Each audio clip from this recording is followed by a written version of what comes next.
Assalamualaikum warahmatullahi wabarakatuh. Selamat pagi semuanya. Baik, pada kesempatan kali ini perkenalkan, nama saya Indra Panca Hermawan SPD MM. Pada pertemuan yang ketiga untuk pelajaran pendidikan kewarganegaraan, saya ditugaskan untuk menggantikan Pak Dedi dikarenakan Pak Dedi mengajar di kelas lain. Jadi mulai hari ini dan seterusnya untuk pelajaran pendidikan kewarganegaraan, maka saya yang akan mengajar di kelas 11 TLM.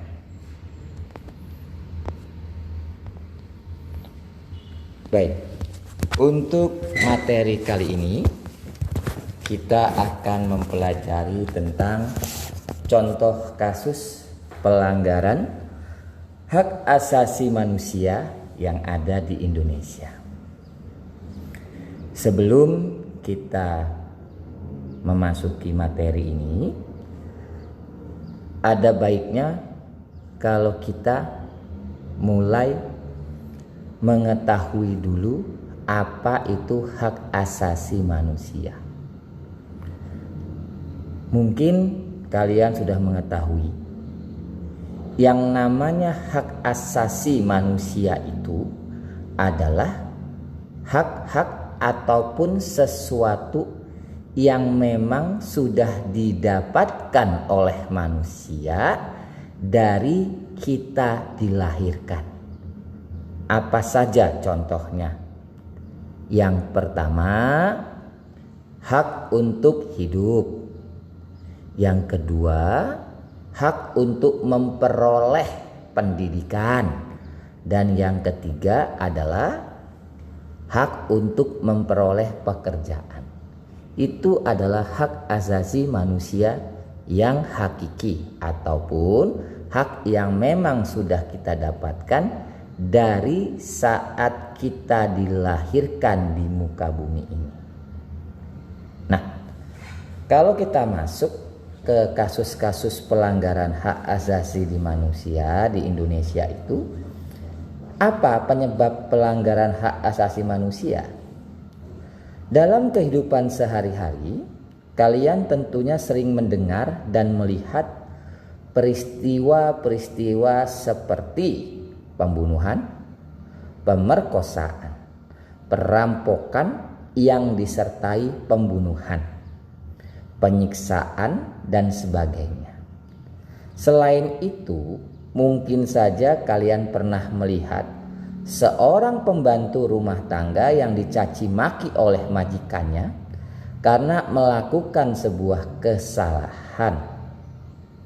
Kemudian, seorang siswa yang dihardik oleh teman-temannya dan sebagainya. Semua peristiwa itu merupakan peristiwa pelanggaran HAM. Baik, para peserta didik sekalian, di dalam kehidupan sehari-hari kita memang terkadang tanpa kita sadari melakukan kegiatan pelanggaran hak asasi manusia kepada manusia lainnya. Yang perlu kita pahami, kita sebagai manusia haruslah menghargai hak-hak yang dimiliki oleh manusia lainnya. Jadi disinilah kita juga harus mengerti tentang norma, tentang aturan. Di SMP itu ada pelajaran tentang norma. Norma itu ada 4. Ada norma agama, ada norma hukum, ada norma kesopanan, dan ada norma kesusilaan. Nah, norma-norma ini tujuannya adalah untuk membentengi seseorang agar tidak melanggar hak asasi orang lain. Contoh misalnya hak norma hukum. Nah, coba dibayangkan kalau di dunia ini tidak ada norma hukum atau tidak ada aturan atau tidak ada hukum. Apa yang terjadi? Maka ketika orang melakukan kejahatan kepada orang lain, orang tersebut akan bebas. Dan itu akan menyebabkan banyaknya terjadi kejahatan di seluruh dunia ini. Kalau itu terjadi, maka dunia tidak akan pernah damai. Kemudian setiap manusia pasti mempunyai hak asasi. Akan tetapi hak asasi yang dimiliki oleh manusia dibatasi oleh hak asasi manusia lainnya. Nah, seperti yang saya katakan tadi. Dengan demikian, tidak ada seseorang pun yang diperbolehkan untuk melanggar hak asasi orang lain. Akan tetapi dalam kenyataannya, manusia suka lupa diri bahwa di sekitarnya terdapat manusia yang mempunyai kedudukan yang sama dengan dirinya. Namun dengan ketamakannya, manusia sering melabrak hak asasi sesamanya dengan alasan yang jelas. Jadi sebetulnya penyebab pelanggaran hak asasi manusia itu terletak di manusia itu sendiri. Terkadang kita melakukan suatu kejahatan karena berdasarkan nafsu sesaat. Nah, oleh sebab itu, supaya kita terbentengi dari melanggar hak asasi manusia lainnya, kita harus membentengi diri kita dengan norma agama. Baik. Nah, ini ada faktor-faktor yang membuat manusia melanggar hak asasi manusia lainnya.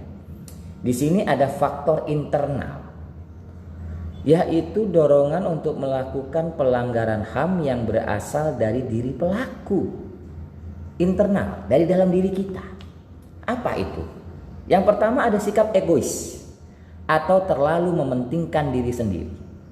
Sikap ini akan menyebabkan seseorang untuk selalu menuntut haknya, sementara kewajibannya sering diabaikan. Seseorang yang mempunyai sikap seperti ini akan menghalalkan segala cara supaya haknya bisa terpenuhi, meskipun caranya tersebut dapat melanggar hak orang lain. Nah, kalau kita bicara hak dan kewajiban, yang perlu kalian sadari bahwasanya manusia itu harus melakukan kewajiban dulu, baru kita menuntut hak. Jangan kita selalu menuntut hak tetapi kita melalaikan kewajiban. Sebagai contoh, kita sebagai seorang anak di rumah, kewajiban kita adalah mentaati perintah orang tua. Tetapi kita selalu saja melanggar. Kalau disuruh orang tua, kita selalu saja tidak mau. Kalau dinasehatin orang tua, kita selalu saja marah ataupun ngambek. Nah, tiba-tiba kamu meminta hak kamu sebagai seorang anak. Apakah pantas seperti itu? Nah, jadi dikembalikan dulu ke dalam diri kita. Jadi setiap manusia itu harus melaksanakan kewajibannya dulu, barulah kita menuntut hak. Seorang pekerja nggak mau kerja, nggak mau melaksanakan tugas-tugasnya, tetapi setiap akhir bulan menuntut gaji karena itu haknya. Nggak bisa. Kalau mau digaji ya harus kerja dulu, melaksanakan kewajibannya. Nah, seperti itulah antara hak dan kewajiban. Nah, lalu ada rendahnya kesadaran hak asasi manusia. Hal ini akan menyebabkan pelaku pelanggaran HAM berbuat seenaknya. Pelaku tidak mau tahu bahwa orang lain mempunyai hak asasi yang harus dihormati. Sikap tidak mau tahu ini berakibat munculnya perilaku atau tindakan penyimpangan terhadap hak asasi manusia. Nah, di sini jadi kita harus menyadari bahwasanya jangan sampai kita itu maunya menang sendiri. Itu yang paling penting. Ingat, kita tidak boleh mengambil hak-hak orang lain. Kita harus menyadari itu. Yang ketiga ada sikap tidak toleran, tidak menghormati atas kedudukan atau keberadaan orang lain. Kita tidak mau. Kita menganggap orang lain itu bodoh amat. Oh, tidak bisa seperti itu, karena pada dasarnya manusia itu adalah makhluk sosial yang pastinya kita membutuhkan bantuan orang lain. Selanjutnya ada faktor eksternal. Faktor eksternal itu adalah faktor dari luar, yaitu faktor-faktor luar diri manusia yang mendorong seseorang atau sekelompok orang melakukan pelanggaran HAM. Di antaranya sebagai berikut. 1. Penyalahgunaan kekuasaan. Di masyarakat terdapat banyak kekuasaan yang berlaku. Kekuasaan di sini tidak hanya menunjuk pada kekuasaan pemerintah, tetapi juga bentuk-bentuk kekuasaan lain yang terdapat di masyarakat. Salah satu contohnya adalah kekuasaan di perusahaan. Para pengusaha yang tidak memperdulikan hak-hak buruhnya, jelas melanggar hak asasi manusia. Oleh karena itu, setiap penyalahgunaan kekuasaan mendorong timbulnya pelanggaran HAM. Lalu ada ketiga, tegasan aparat penegak hukum. Aparat penegak hukum yang tidak bertindak tegas terhadap setiap pelanggaran HAM tentu saja akan mendorong timbulnya pelanggaran HAM lainnya. Penyelesaian kasus pelanggaran yang tidak tuntas akan menjadi pemicu bagi munculnya kasus-kasus lain. Para pelaku tidak akan merasa jera dikarenakan mereka tidak menerima sanksi yang tegas atas perbuatannya. Selain itu, aparat penegak hukum yang bertindak sewenang-wenang juga merupakan bentuk pelanggaran HAM dan menjadi contoh yang tidak baik, dapat mendorong timbulnya pelanggaran HAM yang dilakukan oleh masyarakat pada umumnya. Para peserta didik sekalian, kalau kita tadi mendengarkan penjelasan tentang faktor eksternal, kita bisa sedikit banyak mengambil kesimpulan bahwasannya pelanggaran HAM ini bisa didasari juga oleh adanya kekuasaan.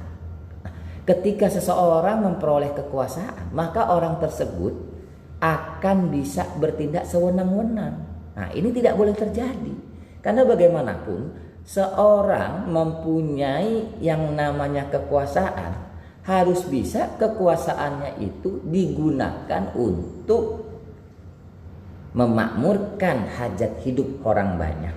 Jadi kekuasaan itu bisa diidentikan dengan seorang pemimpin. Nah, di sini saya ingin menyampaikan bahwasanya ketika kita menjadi seorang pemimpin, kita harus tahu bahwasanya ketika kita menjadi seorang pemimpin, karena ada bawahan.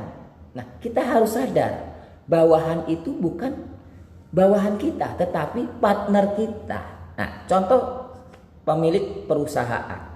Harusnya pemilik perusahaan itu jangan menganggap pekerja itu bawahan, tetapi pekerja itu partner yang harus diperhatikan. Gajinya diperhatikan, kehidupannya diperhatikan, hak-haknya diperhatikan, agar para pekerja itu juga bekerja dengan ikhlas, supaya apa yang diinginkan oleh pemimpin perusahaan tercapai, dan juga para pekerja juga merasa nyaman di dalam pekerja. Begitu juga terhadap penegak hukum. Penegak hukum itu adalah orang-orang yang harusnya menerapkan norma-norma hukum, aturan hukum. Bukannya mentang-mentang menggunakan seragam, malah mereka bertindak sewenang-wenang atau seenaknya. Nah, disinilah yang dibutuhkan kesadaran setiap manusia supaya tidak melanggar hak asasi manusia lainnya. Selanjutnya, ini tentang penyalahgunaan teknologi. Nah, zaman sekarang tidak bisa dipungkiri tentang teknologi. Kemajuan teknologi dapat memberikan pengaruh yang positif, tetapi bisa juga memberikan pengaruh negatif. Bahkan dapat memicu timbulnya kejahatan. Kalian tentu pernah mendengar terjadinya kasus penculikan yang berawal dari pertemanan dalam jejaring sosial.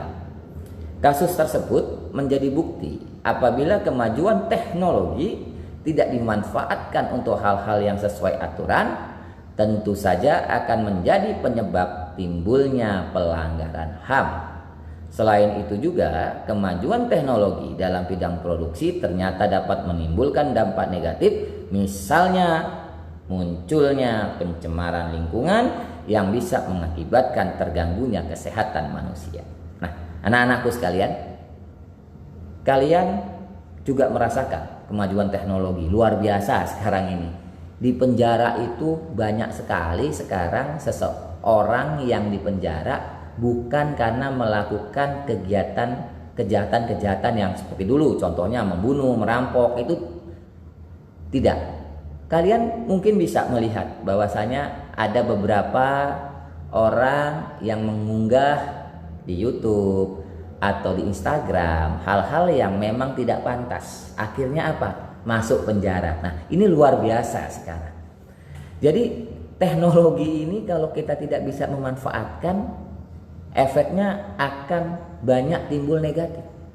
Nah, oleh sebab itu sebetulnya teknologi diciptakan itu untuk membantu umat manusia. Kembali lagi, bagaimana kita sebagai manusia memanfaatkan teknologi untuk hal-hal yang positif. Sebagai contoh sekarang ini, dalam kondisi corona, coba bisa kamu bayangkan kalau kita tidak punya teknologi seperti sekarang ini. Belajar akan menjadi sangat-sangat sulit. Nah, kita belajar jarak jauh ini juga akibat daripada kemajuan teknologi. Kalian sudah bisa menggunakan internet, semuanya rata-rata punya HP yang bisa mempunyai teknologi yang bagus, bisa nonton video, kita bisa punya aplikasi Vclass. Ini juga perkembangan teknologi yang sifatnya positif. Jadi teknologi itu harus digunakan untuk hal-hal yang bersifat positif. Nah, materi yang terakhir ini tentang kesenjangan sosial dan ekonomi yang tinggi. Kesenjangan menggambarkan telah terjadinya ketidakseimbangan yang mencolok di dalam kehidupan masyarakat. Biasanya pemicunya adalah perbedaan tingkat kekayaan atau jabatan yang dimiliki. Apabila hal tersebut dibiarkan, maka akan menimbulkan terjadinya pelanggaran HAM. Misalnya perbudakan, pelecehan, perampokan, bahkan bisa saja terjadi pembunuhan. Baik, para peserta didik sekalian kelas 11 PLM, kalau kita tadi sedikit menyimpulkan tentang pelanggaran HAM, ini semua sebetulnya kembali lagi kepada diri kita. Bagaimana diri kita mengendalikan emosi, mengendalikan ego, mengendalikan nafsu, mengendalikan ambisi.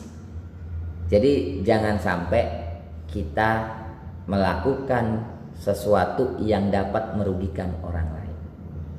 Baik, mungkin untuk kesempatan ini cukup sampai di sini saya menjelaskan. Insya Allah nanti kita akan bertemu kembali di materi-materi berikutnya. Jangan lupa untuk mengerjakan tugas yang saya berikan di Vclass nanti, dan jangan lupa juga untuk kalian absen di dalam